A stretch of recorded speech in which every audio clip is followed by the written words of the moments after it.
अस्सलाम वालेकुम, मैं हूं हबीब अकरम और आप देख रहे हैं प्रोग्राम नुक्ता नज़र। हमारे साथ मौजूद है मुजीबर रहमान शामी साहब और आज शामी साहब के साथ जिन मौजूआत पर बात होगी उनके बारे में आपको बता दूं कि उसमें सर फहरिस्त तो है कि सुप्रीम कोर्ट का वो फैसला जिसके तहत पाकिस्तान पीपल्स पार्टी के दौर में दी गई तरक्कियाँ जो 80 ऑफिसर्स को दी गई थी, वो सरकारी अफसरों को, वो मनसूख कर दी गई हैं सुप्रीम कोर्ट में। और वफाकी हुकूमत को हुक्म दिया गया कि सियासी बुनियादों की बजाय मेरिट पर फैसला करें। और फिर इमरान खान साहब की प्रेस कॉन्फ्रेंस जिसमें उन्होंने कहा है कि 3 धमाके और हो गए तो शायद मुज़ाकरात करना मुश्किल हो जाएगा। और खैबर पख्तूनख्वा में वज़ीर आला और यानी चीफ मिनिस्टर और चीफ सेक्रेटरी के दरमियान इख्तियारात की जंग भी है, टग ऑफ वॉर भी है। और सिंध हाई कोर्ट ने साबिक सदर आसिफ अली जरदारी को इजाज़त दे दी है कि वो ज़ाती खर्चे पर सिक्योरिटी मुनासिब जिसमें शामिल है बुलेट प्रूफ गाड़ी भी, वो भी रख सकते हैं। और फिर जो सिंध में जारी टारगेटेड ऑपरेशन है उसका दायरा भी वसी हो रहा है। इन सारे मौजूद पर बात होगी। और सबसे पहले तो शामी साहब, सुप्रीम कोर्ट का फैसला के जो ऑफिसर्स थे वो बेचारे फिर वापस अपने अपने ग्रेडों में आ गए। देखिए, जो हमारे ओरिया मकबूल जान हैं जी, माशाल्लाह बड़े नामवर कालम निगार हैं, बिल्कुल, बड़ी तारीख पर गहरी नज़र है। हाँ। और बड़े दानिश्वरों में शुमार होता है, चोटी के पाकिस्तान के। हाँ। और वो अंदर से सरकारी अफसर भी हैं। जी, तो मेरा ख्याल है ग्रेड 20 में है। ठीक। अब जो अफसरों की तरक्कियां हुई गुज़श्ता दौरे हुकूमत में, बल्कि जाते जाते तरक्कियां की, उसमें उनको दरखोर एतनाद नहीं समझा गया। ठीक। अब उनका कैरियर जो है एक बेदाग है। हाँ। और अपनी बात कहने का सलीका रखते हैं, दयानतदारी जो है उनका यानी उसके अंदर यानी उनकी घुट्टी में है। और वो दरख्वास्त लेकर सुप्रीम कोर्ट चले गए कि जनाब ये तरक्कियां जो हैं, जो सियासी तौर पर फर्मा बरदार लोग हैं, उनको तरक्कियां दे दी जाती हैं, वो कहाँ से कहाँ पहुँच जाते हैं।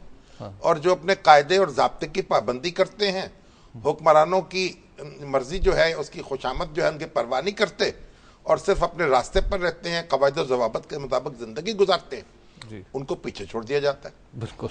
और जब उन्होंने ये दरख्वास्त दी, फिर इसकी समाअत हुई। मेरा ख्याल वो खुद ही अपना मुकदमा लड़ रहे थे और यहाँ पर भी वो खुद ही अपना मुकदमा लड़ेंगे अभी। लेकिन उनके हक में फिर सुप्रीम कोर्ट ने फैसला दे दिया। और जो तरक्कियां सारी उस दौर की हुई थी, बिल्कुल भाग दौड़ में आखिरी दिनों में उनको कल अज़म करार दे दिया।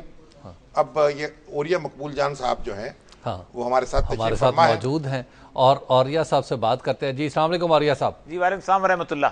ये बताइए कि ओरिया साहब जरा अपनी पिटीशन के पहले तो नुकात बताया बुनियादी, और आपकी प्रेयर क्या थी, क्या चाहते थे आप? जैसे कि मेरी प्रेयर ये थी कि ये पहली दफा ऐसा हुआ है कि सिविल सर्विस के अंदर जो बोर्ड बनता था उसमें 25-26 लोग होते थे जो कि फेडरल सेक्रेटरीज होते थे, जो इस पूरे पाकिस्तान को चलाते हैं।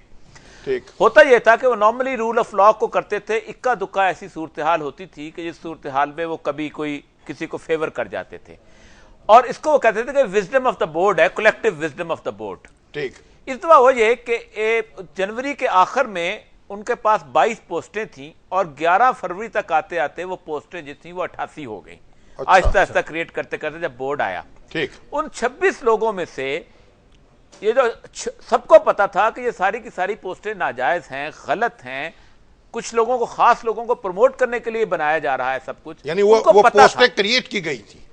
नहीं, क्रिएट नहीं की गई। मतलब ऐसे है ना कि जैसे सुप्रीम कोर्ट में 1-2 महीने के रजिस्ट्रार को लग गया तो कहा ये सुप्रीम कोर्ट रजिस्ट्रार की पोस्ट भी डीएमजी की है। ये मुक्तदरा कौमी जबान का चेयरमैन जो है ये भी हमारी है, क्योंकि डीएमजी में फैज पैदा होना शुरू हो गए। ठीक।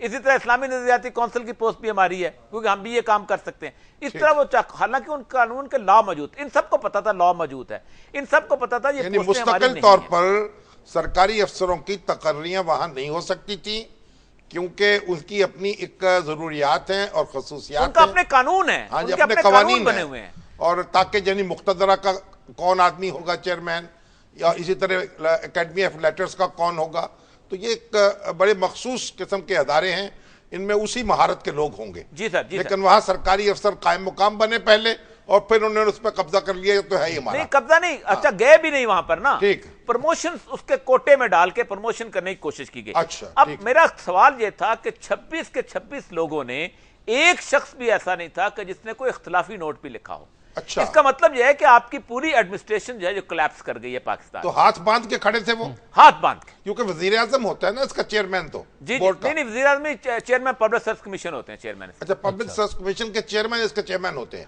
उसमें मैंने कहा कि तो राणा भगवान दास मेरी पिटीशन में लिखा था कि इसका मतलब यह है कि सबसे बड़ी तकलीफ दे बात यह है कि जो लोग हैं, जो आइंदा जो सिविल सर्विस को रिक्रूट करने जाएंगे तो ये किस किस्म के लोगों को रिक्रूट करके लेके आएंगे। मगर और ये बताएं कि जो राणा भगवान दास चेयरमैन नहीं थे पब्लिक, नहीं, ये पुलिस आसिफ फयाज साहब थे, पुलिस के ऑफिसर थे, उनको बाद में आसिफ जरदारी साहब के साथ थे, उनको उन्होंने लगाया था बाद में। अच्छा, तो राणा साहब खत्म हो गए और ये उनकी जगह ले ली इन्होंने? जी, उनके राणा भगवान दास की जगह ली थी। अच्छा, तो ये आसिफ फयाज साहब के सामने जो उनके 26 लोग हैं, जी, वो हाथ बांधकर बैठ गए और इन्होंने एक मुत्तफिका तौर पर फैसले कर दिए। हालांकि हर एक का अपना अलग वोट होता है, हर एक के अलग नंबर्स होते हैं, हर एक का सब कुछ होता है, यूनानिमसली डिसाइडेड ये होना चाहिए।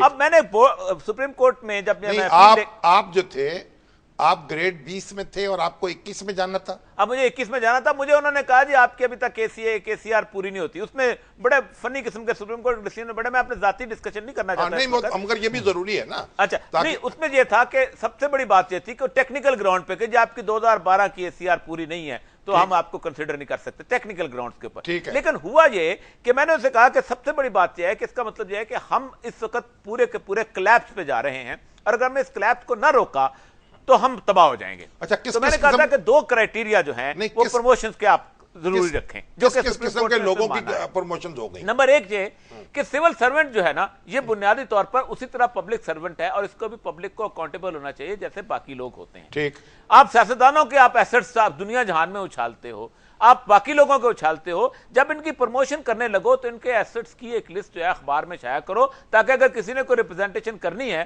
कि जनाब फलां डीसी साहब हमारे जमाने में बहुत पैसा बना गए, उनका ये जायदाद है, वो कर सके, ताकि कल को पब्लिक उसने कल को चीफ सेक्रेटरी लगना है किसी सूबे का। ठीक। दूसरा मैंने कहा था कि आप इनकी पोस्टिंग देख लें और पोस्टिंग के हिसाब से आपको पता चल जाएगा कि कौन किस ग्रुप का बंदा है, जिसकी किसका मंजूर नजर है, अच्छी मिली होगी मुस्तकिल, और जिसकी पीपल पार्टी में और जिसकी जनाब एमक्यूएम में और जिसकी एमएमए में, सारे आप ग्रुप बन चुके हुए ना। उसके ऊपर सुप्रीम कोर्ट ने बड़ी सीरियस डेबिलेशंस की हैं और उन्होंने ये कहा है, और कायदे आज़म उन्होंने अपने कहा कि 1985 में हमने पहला डिसीजन लिया था कि आप बैकबोन हैं, और मैंने वहां पर उनको आर्गुमेंट दिया था, मैंने कहा जी सुप्रीम कोर्ट के डिसीजन हो या असेंबली की करारदाद हो या बिल हो, दीज आर पोएटिक एक्सप्रेशन, ये शायरी है। जब तक ब्यूरोक्रेसी उसको नाफिज नहीं करती, जब तक ब्यूरोक्रेसी उसको इंप्लीमेंट नहीं करती, आप किताबें लिख रहे हैं, आप लिखते जाएं, आप ब्यूरोक्रेसी खराब है तो कुछ भी नहीं होगा। आपके मुकाबिल कौन कौन वकील थे? मेरे मुकाबिले थे रशीद रिजवी साहब थे और इफ्तिखार गिलानी साहब थे और एक जस्टिस रहमान साहब थे। कोई नहीं, इसका मतलब ये यानी जो आपके जो अफसर इससे अफेक्ट हो रहे थे आपकी पिटीशन से, उन्होंने अपने अपने वकील किए थे। जी, बड़ा काफी वकील उन्होंने किए हुए थे।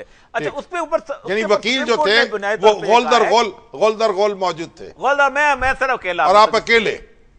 जी। अच्छा, माशाल्लाह। वो एक ही फख्र होता है कबीले का, फकत एक ही शख्स, कैश के बाद हुआ कौन बनी आमिर में। एक कॉलम निगार गोया 3 वकीलों पे भारी। नहीं, 3 पे नहीं, 30 पे। उसके वकील तो बहुत सर बड़े तफसीली 40-50 सफ़े 40-45 सफ़े का डिसीजन। अब आप बताइए कि जो डिसीजन है जी सर, उसको आप जरा उसका खुलासा बयान करते हैं। सर, उसका डिसीजन का खुलासा बयान तौर पे ये है कि उन्होंने कहा है कि ये सारे का सारा जो एक्सरसाइज थी, इसके अंदर एक कमाल की बात उन्होंने कहा, very dangerous trend has been set among the civil servant that instead of claiming their recruitment, promotion, etc. on merit, they prefer to seek the blessing from the outside of their service hierarchy, which ultimately makes obligatory upon them to oblige the person who favored them in promotion to the higher rank. इसका तर्जुमा भी कर दें। Crux ये किया है कि ये सारे का सारा जो सिस्टम बनाया हो गया था, ये मुकम्मल तौर पे पॉलिटिकली इतना इन्फ्लुएंस हो गया है कि अभी इसको ठीक ना किया गया तो खराब हो जाएगा। ठीक, और इसको अभी ठीक कर लें। और उन्होंने तमाम ग्रुप्स, फॉरेन ऑफिस है, इनकम टैक्स है, उसके बाद डीएमजी है, उसके बाद सेक्रेटरीट ग्रुप है, उन सारों के बारे में कहा है कि जितनी आपने प्रमोशंस की हैं आप उनको इन लाइंस पर रिव्यू करें और एक क्राइटेरिया बनाए रूल ऑफ लॉ के तहत। और उसमें आपकी ये बात मान ली, आप ये बात उसके हिसाब से प्रमोट करा। हम सबको एक मिनट बात, आपकी ये बात मान ली कि इन लोगों के एसेट्स जो हैं वो भी स्क्रूटनाइज होने चाहिए। जी सर, ये उन्होंने लिखा है, the petitioner has prayed the criteria of eligibility on merit credibility of civil servant should be adjudged in view of the contention which he has made part of the petition. We do agree with the prayer and observe that it would be great achievement if it is added in the policy to hold an inquiry of the civil servant while sending his case for promotion and also examine his family assets at the time when he joined the civil service, including lifestyle expenses or children, education expenses. जी और ये सब खामोशी जरा comma लगाएं और तर्जमा जो है साथ साथ लोगों को बताते जाएं। उन्होंने ये कहा है कि जो पिटिशनर ने प्रेयर की है, ठीक है, लोगों की फैमिली एक ब्रेक कर लेते हैं, उसके बाद लेते हैं और ये सब ब्रेक के बाद गुफ्तगू फिर यही से आगे बढ़ाएंगे। जी आप देखते रहिए नुक्ता नजर।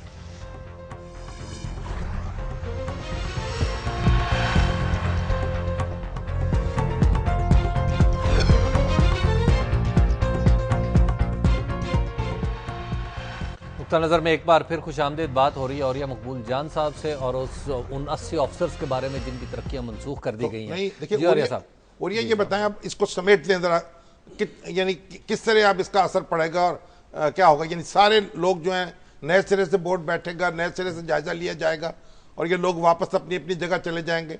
जी ये तो सारे के सारे वापस चले जाएंगे। पहली बात तो यह है कि सारे तमाम ग्रुप्स के अंदर अपने अपने ग्रेड्स में, लेकिन अब उन्होंने उनको कहा कि दो चीजों के बारे में अगर आप ये क्राइटेरिया बना लें तो बहुत बड़ी अचीवमेंट होगी।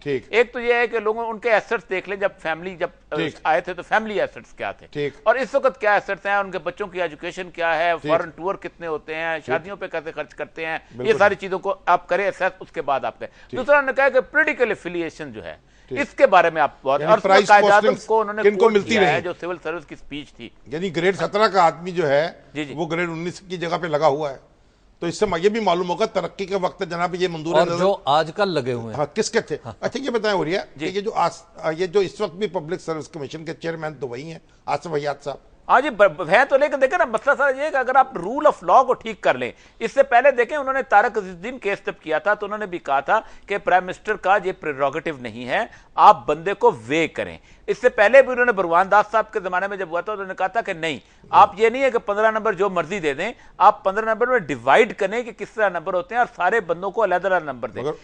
मसला ये हुआ था कि सारे कम टू दी अथॉरिटी हो गए थे, इन्होंने बिल्कुल मिलके हाल सबको अख्तियार अलग था, सब अलग नंबर देते थे। ये जो सारे लोग जो उस बोर्ड में बैठे हुए थे अब ये डिजर्व तो नहीं करते कि दोबारा बोर्ड में बैठे। अब ये तो सर अब सियासी डिसीजन है, अब इनको करना तो चाहिए। ये सियासी नहीं है, ये अखलाकी डिसीजन, अखलाकी डिसीजन। और जो चेयरमैन पब्लिक सर्विस कमिशन है वो किस मुंह से बैठेंगे अपनी निशस्त पर? जी हाँ, उनको तो खुद ही इस्तीफा देना चाहिए। इस्तीफा दे, ये बयान जो है ना, ये जो है ना, ये जर्नलिस्टिक बयान है। नहीं, ये जर्नलिस्टिक बयान नहीं है, ये एक पाकिस्तानी का बयान है, अपने मुल्क के मामलात में जो फिक्रगीर रहता है। जी बिल्कुल ठीक, और फिक्रमंद रहता है, इसलिए कि जिन लोगों के खिलाफ फैसला हो रहा है, जिन्होंने इस बुरे तरीके से एक खुशामदाना अंदाज में और किसी की आवाज पर लब्बैक कहते हुए अपने इख्तियारात इस्तेमाल किए हैं, वही बैठे रहे दोबारा और चेयरमैन भी वही हो और फिर वो काम करें, तो ये तो कोई बात समझ में आने वाली नहीं है। बहरहाल, लेकिन औरिया साहब बहुत बहुत शुक्रिया आपका, बहुत शुक्रिया। अब ये बता दें कि 3 वकीलों को शिकस्त देने के बाद वकालत करेंगे? नहीं, वकालत की डिग्री है मेरे पास। जब रिटायरमेंट हो जाएगी तो करेंगे। 3 को नहीं, मैंने पहले भी बताया 30 को। अच्छा, 3 के तो सिर्फ नाम याद है। अच्छा, बहुत शुक्रिया आपका औरिया साहब। शाह साहब, ये तो है सूरत हाल, और अब ये आपने वैसे बड़ा पॉइंट उठाया कि दोबारा यही इजलास होगा और यही लोग होंगे माशाल्लाह, तो नताइज भी फिर वो यही नहीं, तो नताइज तो जरा मुख्तलिफ हो जाएंगे क्योंकि सुप्रीम कोर्ट की तलवार लटकी होगी जी। लेकिन बहरहाल अखलाकी तौर पर उनको जवाज नहीं है कि वो बैठे, खुद ही उनको दस्तकश हो जाना चाहिए। बिल्कुल।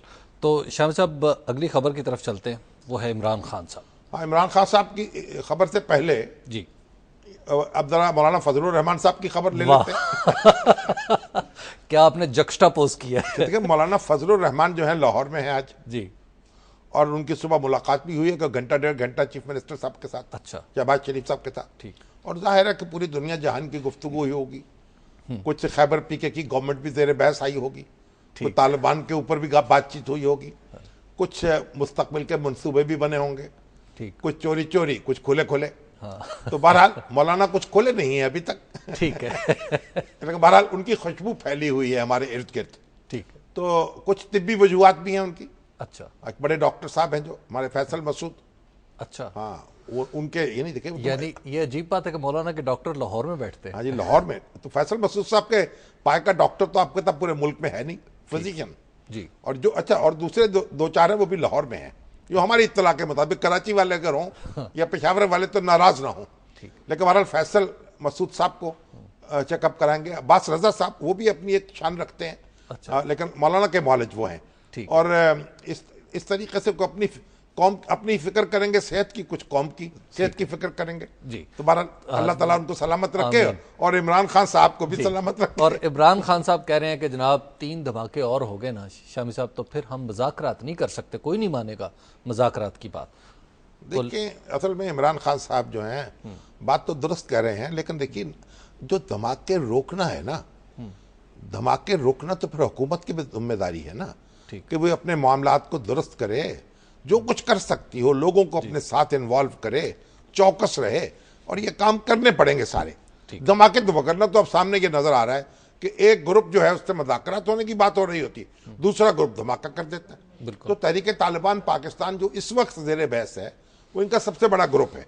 अगर उससे बातचीत होती है तो फिर मिलकर भी दूसरे ग्रुपों की सरकोबी की जा सकती है, यानी इनको अपनी साइड पे ले आए पहले। इनको देखिए, यानी बात यह है कि अगर ये बिल्कुल कार्रवाइयां बंद हो जाएं और ये अमनो अमान सी जंग बंदी हो जाए दोनों के दरमियान, हुकूमत भी कहे कि भाई किसी के खिलाफ कोई कार्रवाई नहीं होगी और वो भी कहे कि हम बंदूक नहीं उठाएंगे, जब अल्लाह खर्चा वो कहते हैं ड्रोन हमले भी रोको। अब ड्रोन हमले रोकना हमारे बस में तो नहीं है। और इमरान खान साहब ने भी कहा कि सिक्योरिटी काउंसिल में जाना चाहिए, तो सिक्योरिटी काउंसिल में हम चले तो जाएंगे, लेकिन मुश्किल ये है कि वहां अमेरिका बैठा हुआ है। शाम साहब एक ब्रेक आ गया फिर हमारे रास्ते में भी, और ब्रेक के बाद गुफ्तगू आगे बढ़ेंगे। आप देखते रहिए नुक्ता नज़र।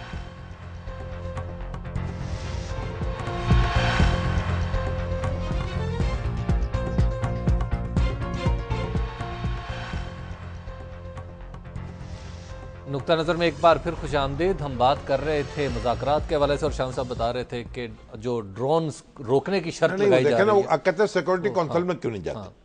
अब सिक्योरिटी काउंसिल में चले जाए, जज्बाती होकर ये ऐलान तो कर दिया गया। अब मैंने पहले अर्ज किया वहां अमरीका बैठा, उसके पास वीटो है। कहा हम दोज़ख जाएं, कहा तुम दोज़ख जाओ, कहा शैतान का डर है, कहा शैतान तो होगा। तो अगर वो वीटो हो जाएगा तो फिर क्या होगा। तो इसलिए सिर्फ सिक्योरिटी काउंसिल जाने से मसला हल नहीं होगा। और ये बहसियत मजबूरी अमेरिका से दरख्वास्त करनी चाहिए, भाई साहब जब आप जा ही रहे हैं यहाँ से तो आप इस मामले को छोड़िए, ठीक, और हमारे सुपुर्द कर दीजिए, हम अपने मामलात को से खुद निपट लेंगे इनको। देखिए अभी तो सुन्नी इत्तेहाद काउंसिल के जो 150 उलमा है उन्होंने भी जंगबंदी की हमायत कर दी है, मुतालबा कर दिया इसका। तो एक फजा बन रही है। और ये जो तालिबान हैं जिनसे मुज़ाकरात मकसूद हैं, उनकी भी जिम्मेदारी होनी चाहिए कि वो भी चौकस रहें और देखें, उनका ताक़ुब करें जो लोग इस वक्त धमाके कर रहे हैं और बेगुनाह शहरियों को निशाना बना रहे हैं। ये भी उनकी भी जिम्मेदारी है ना। और इस वक्त ये जो मरहला है ना, ये घबराने का नहीं है। अच्छा, ये आगे चलने का है, आगे बढ़ने का है।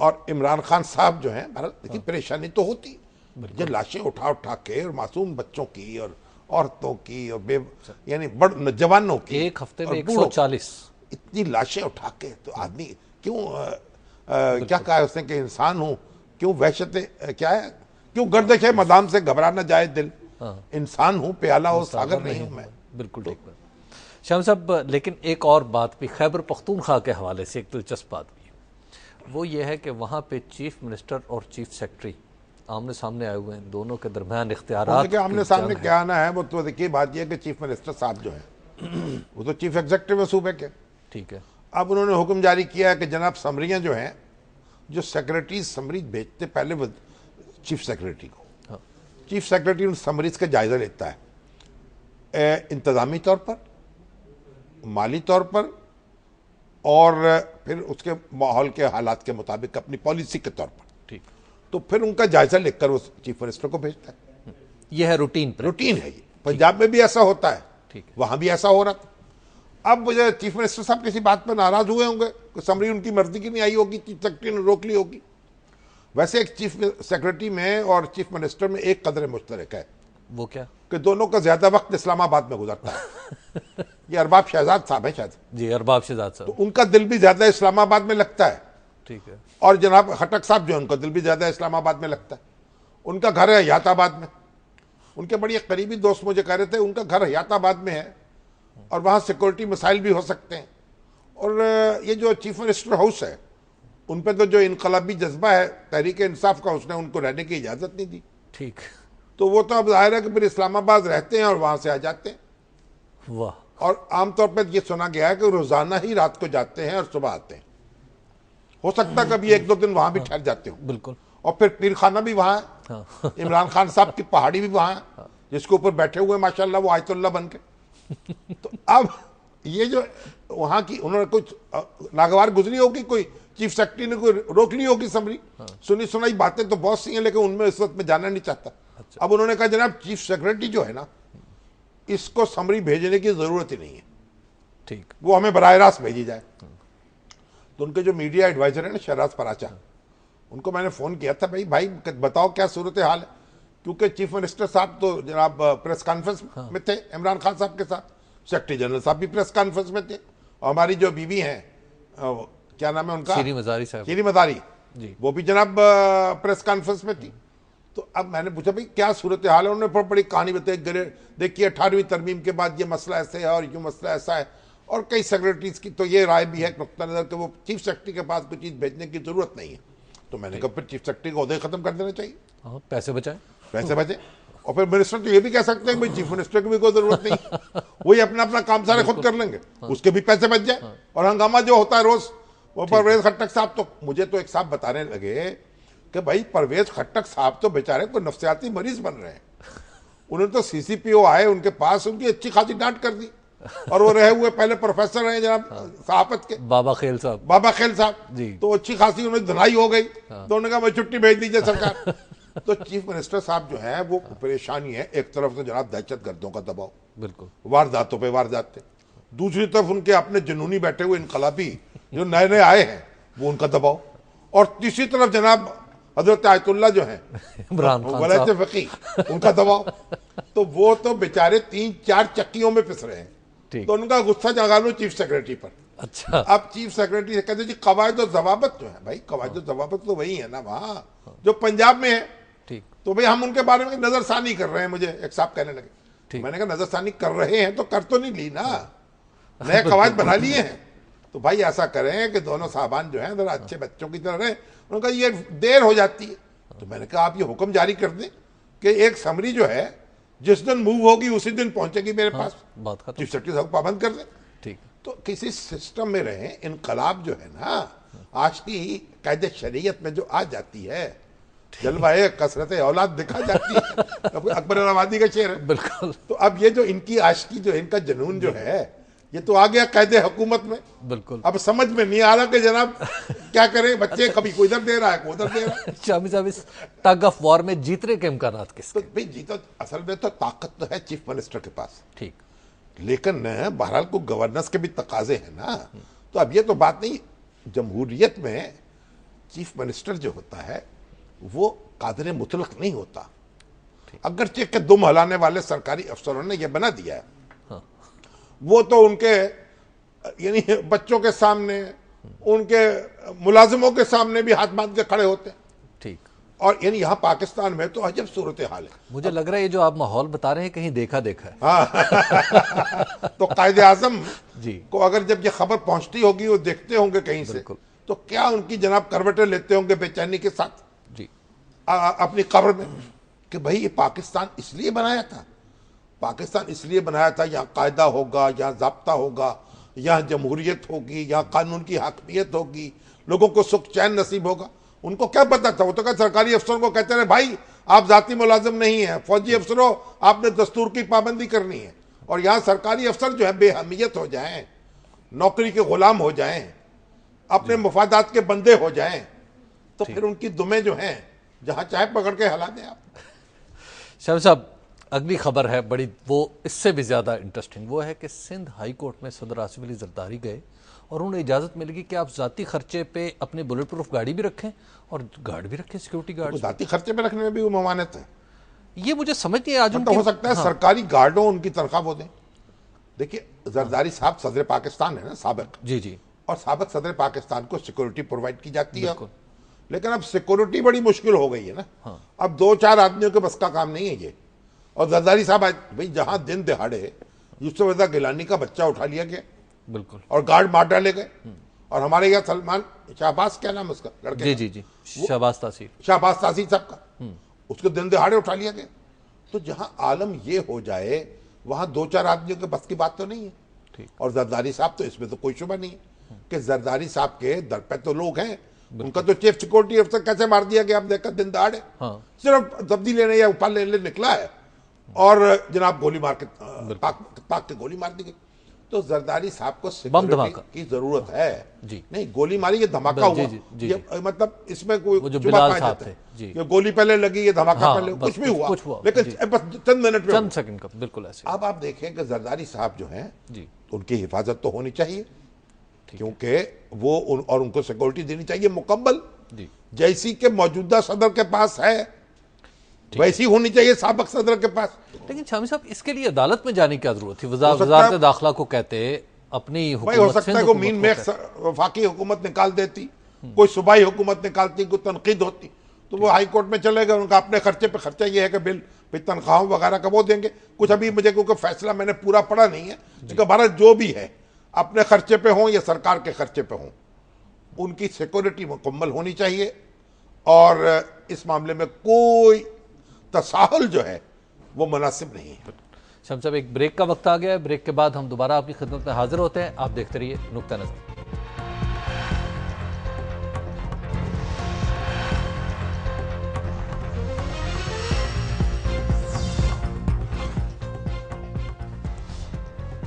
नुक्ता नजर में एक बार फिर खुश आमदीद।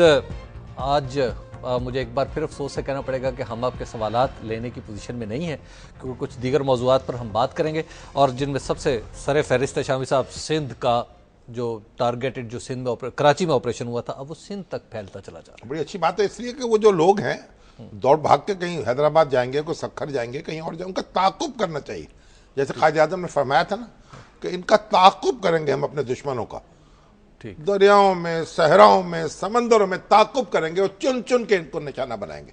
जिस तरह ये चुन चुन के हमारे लोग इन्होंने मारे हैं, इसलिए चुन चुन के इनसे इंतकाम लिया जाएगा। लेकिन पहले ये आप पता है आपको, कराची से निकल के ऑपरेशन हैदराबाद में आ रहा है। हैदराबाद में आए, सखर में आए, जहां मर्जी आए, ये ऑपरेशन की मर्जी है, जहां मर्जी जाए, ठीक, हमें इसमें कोई इतराज नहीं। तो जो शाम साहब फिर जो वो सर्विसेज बंद कर रहे हैं मोबाइल फोन के ऊपर, शर्जील मेमन साहब कहते हैं कि नहीं वो सर्विसेज मोबाइल फोन तो बंद नहीं कर रहे हैं, एप्लीकेशंस पे, वो उनकी एप्लीकेशंस है, उनके ये सोशल मीडिया जो है, इसके क्या है डिंको टिंको क्या है, मुझे नाम भी नहीं आते। टेंगो है, स्काइप है, वाइबर है, स्काइप है, और वो आपका एक और भी तो है, वाइबर है, मुख्तलिफ सर्विसेज है, वाइबर। आप इसके जरिए से आप मुफ्त बातें कर सकते हैं घंटों जनाब पूरी दुनिया में, और कोई आपको पूछने वाला नहीं, ना पैसा लगता है, ना धेला लगता है, और ना इसका कोई रिकॉर्ड होता है। अब आईटी के माहिरीन ने कहा है कि ये तो कई माहिरीन कह रहे थे, मैं सुन रहा था कि जनाब इसको तो काबू नहीं किया जा सकता। इस एक पर्टिकुलर एप्लीकेशन जो स्काइप है तो उसको जरा नहीं काबू किया जा सकता। देखिए कोई ना कोई जहां मामता है वहां डालना है,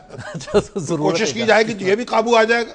ठीक है, माहिरीन जो है वो उसका हल निकाले। लेकिन बहरहाल अब ये जो देखिए, ये जो हमारे है ना, हमारे एक दोस्त मरहूम थे कयूम सबा, उनका शेर है गवर्नमेंट कॉलेज साहिवाल में पढ़े और फिर उस्ताद भी रहे कि राह रवो शमे बुझाते जाओ, जिंदगी राह भरे राह जन भी तो है। वाह, बिल्कुल, रोशनी, रोशनी राह भरे राह जन भी तो है। बिल्कुल ठीक। ये जो रोशनी में हम फिर रहे, चकाचौंध कर रही है, ये जो लुटेरे भी इसी रोशनी में चलते हैं। ठीक बात। तो आप लुटेरों का तो ताक़ुब करना पड़ेगा, कोई घबराने की बात नहीं है। लेकिन इसके खिलाफ रिएक्शंस भी तो होता रहे। बंदे में इंसान की जान सबसे ज्यादा कीमती है, मुल्क का वजूद सबसे ज्यादा कीमती है। आप जाके पूछे फलस्तीनियों से, पूछे जाके कश्मीरियों से, पूछे जाके कब्रस में रहने वालों से, आज़ादी क्या होती है और मुल्क क्या होता है। जो लोग हमारे मुल्क को और हमारे लोगों को निशाना बनाते हैं, उनसे हमें कोई हमदर्दी नहीं है। ठीक, चलिए शाम साहब। अच्छा, अभी आप ये देखिए, मेजर वसीम साहब जो हैं, उन्होंने कहा है कि जनाब लालू प्रसाद यादव जो हैं उनको 5 साल कैद हो गई है।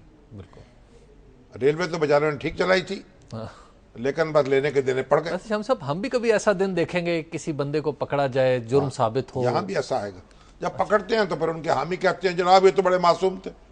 हाँ, यानी हर चोर और चक्के के कुछ न कुछ तबलची पैदा हुए, और जब सजाएं देती हैं अदालतों पे कूद कूद पड़ते हैं। पाकिस्तान का एक मसला थोड़ी है। अभी तो आप देखिए नैब का चेयरमैन जो है जी, वो बैठे हुए हैं दोनों हमारे जनाब अपोजिशन लीडर और वजीर आजम, नैब के चेयरमैन पे इत्तेफाक नहीं हो रहा। वैसे शामिल साहब उसमें एक अहम बात है, इमरान खान साहब ने कहा कि हमसे मशवरा ही नहीं कर रहे। इनसे भी मशवरा करना चाहिए। वैसे तो हमारे रऊफ कलासरा साहब जो है माशाल्लाह क्या बात की उन्होंने, कहा भाई जो मुल्जम है नैब के उन पर भी मुकदमे मौजूद है, उन पर भी मौजूद है, वो मिलके अपने जज चढ़ा कर रहे हैं, जज चुन रहे हैं जी।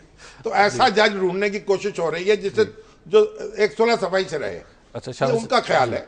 लेकिन बहरहाल जी, ये देखिए एक हमारे जो हैं शफीक मितला साहब, वो सऊदी अरब से, उन्होंने मैसेज भेजा है कि जनाब ये जो सियासत है ना, ये इबादत है और सियासी जमातें जो हैं उनको मुजरमों से और असलहे से गुरेज करना चाहिए, दूर रहना चाहिए। ठीक है। और ये जो असला है और दहशतगर्दी है, ये जमहूरियत का तजाद है जी, जिद है उसकी। शामिल साहब आज आपको एक बात बताऊं, हमने बहुत सारे जो ज़ोमा हैं अपने उनके ऊपर तो बात की है, आज गांधी साहब के नहीं वो गांधी जी का मसला ये हुआ कि कल सोशल मीडिया पर कुछ तबर्रा किया गया मुझ पर कि जनाब आप बड़े ऑब्जेक्टिव बनते हैं और 2 अक्टूबर जो है गांधी जी का जन्मदिन था और आपने उस पर कुछ नहीं कहा। बिल्कुल। तो भाई पहली बात तो देखिए ये है कि मैं तो पाकिस्तान के मामलात में उलझा हुआ था।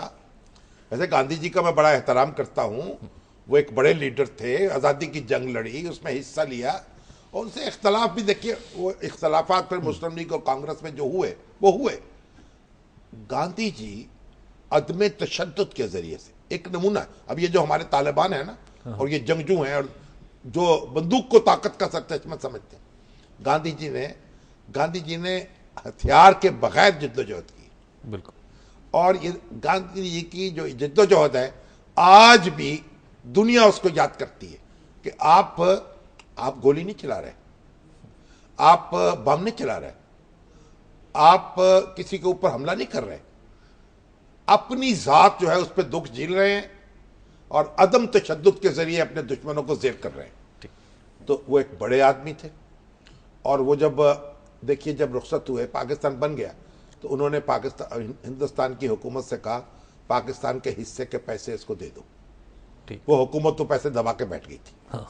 उन्होंने इसके लिए मरण व्रत रखा और उनको फिर गॉडसे ने जो गोली मारी उनको चाकू से कत्ल किया।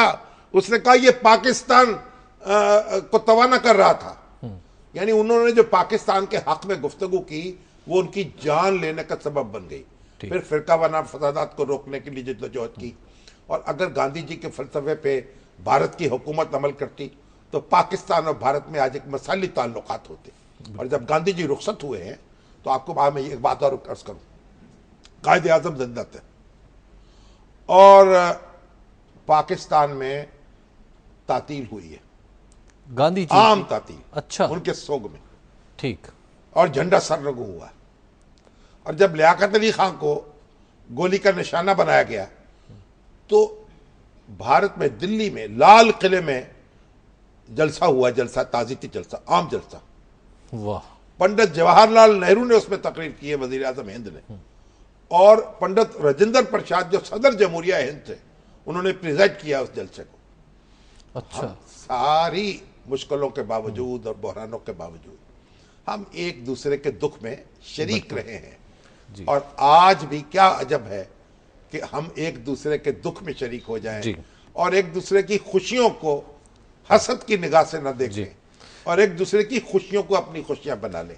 जी शाम साहब, एक अपडेट हमारे प्रोग्राम्स में इस हफ्ते में जब हम कराची में थे तो आपको याद होगा जो मलिक रियाज साहब थे उन्होंने जो ऑफर की थी बलूचिस्तान में तामीर की, पैसे देंगे, पैसे देंगे 2 लाख जो है उनके लवाकिन को, और फिर मकान भी बनाएंगे। और उन्होंने कहा था हमें हिफाजत जरा दे दें, सिक्योरिटी दी जाए।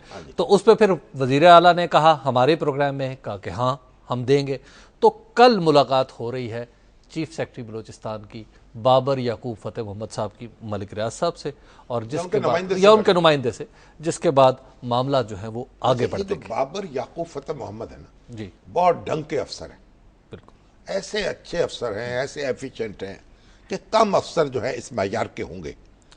लेकिन मैं ये समझने से कासिर हूं कि जहां ऐसा चीफ सेक्रेटरी हो और डॉक्टर मालिक जैसा जो वर्कर है, आम आदमी और एक स्ट्रगल करने वाला आदमी जो वजीर आला हो, उसको एक अपने हम वतन की जो फरियाद है उनके हक में उसको सुनते सुनते उतनी देर लग गई। अमेरिका और बर्तानिया की तरफ तो ललचाई हुई नजरों से देखा जा रहा है, और अपने यहाँ जो लोग पैसे लेके पीछे पीछे भागे फिर रहे हैं, उनको जनाब आप खबर आई है कि मुलाकात तक की तवक्को है। अल्लाह ताला हमारे हाल पर रहम करे और बलोचिस्तान के चीफ सेक्रेटरी साहब और डॉक्टर मालिक साहब को अपनी अदाओं पर गौर करने की तौफीक अता फरमाए। शामी साहब, हमारे प्रोग्राम का वक्त खत्म हो गया और इस हफ्ते के प्रोग्रामों के दिन भी खत्म हो गए, तो आइंदा हमारी मुलाकात होगी आपसे आइंदा पीर को। हमें दीजिए इजाजत, अल्लाह निगहबान।